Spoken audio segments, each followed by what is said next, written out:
مرحبا متابعيني، إن شاء الله تكونون بألف خير أينما كنتم.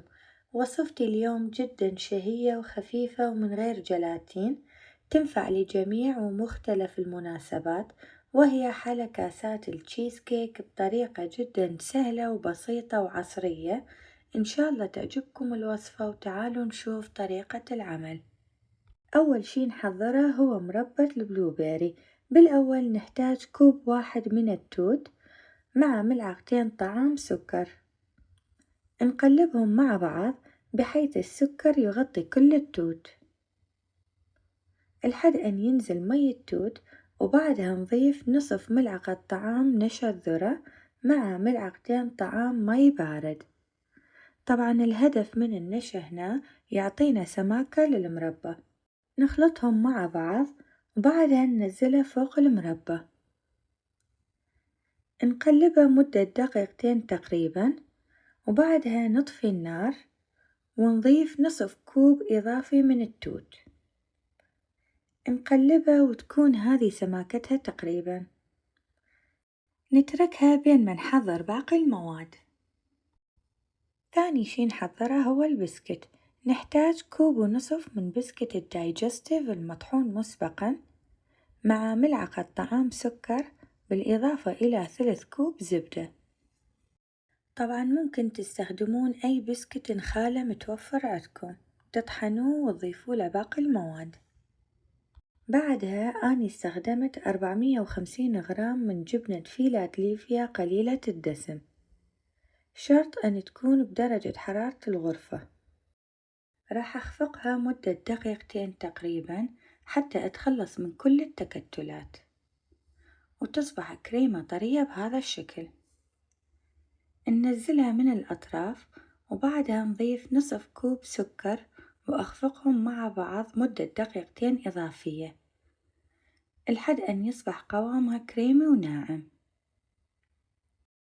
طبعا تقدرون تستخدمون أي نوع جبنة كريمي متوفر عندكم. بعدها أحتاج كوب واحد من كريمة الخفق، شرط أساسي أن تكون باردة جدا حتى لما نخفقها تتكون عندنا كريمة متماسكة بشكل جيد. طبعا نسبة الكريمة اللي استخدمتها هي 35%، إذا ما توفرت عندكم ممكن تستخدمون نسبة 33%. نضيف نصف كوب قشطة مع ملعقة طعام فانيلا سائلة مركزة، ننزل الأطراف وبعدها نخفق المكونات مع بعض مدة دقيقة تقريبا. آخر شي ننزل كل كمية الجبن فوق كريمة الخفق، بعدها نخفقهم مع بعض مدة دقيقتين تقريبا لحد أن تتجانس كل المكونات وتصبح عندنا كريمة جبنة ناعمة ومتماسكة بشكل جدا ممتاز. نخلطها بهذا الشكل حتى نتخلص من الهواء الزايد اللي بداخل الكريمة. بعدها أحتاج كيس الحلويات بالإضافة إلى هذا النوزل رقم 2A.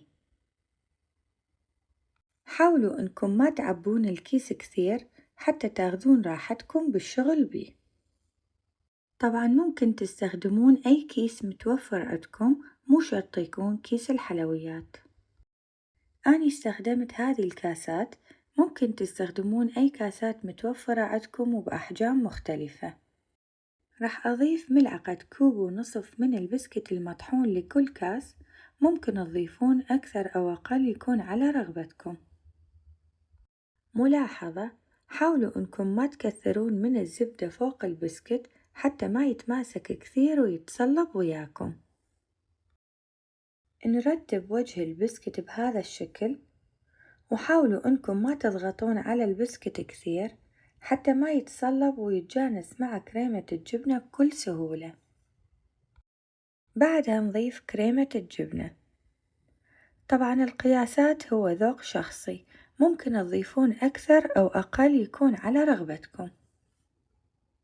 ندق الكاسات بهذا الشكل حتى تنزل كريمة الجبنة على البسكت ونتخلص من الهواء الزايد اللي بداخلها. وآخر شي نضيف المربى. طبعا المربى بعد ما بردت تماما ثقلت وصارت بهذا القوام. طبعا تقدرون تستخدمون مربى توت جاهزة يكون على رغبتكم. وآخر شي راح أزينها بالفستق الحلبي الغير مملح. ممكن تستخدمون أي مكسرات متوفرة عندكم. طبعا هذه خطوة إضافية ممكن تستغنون عنها.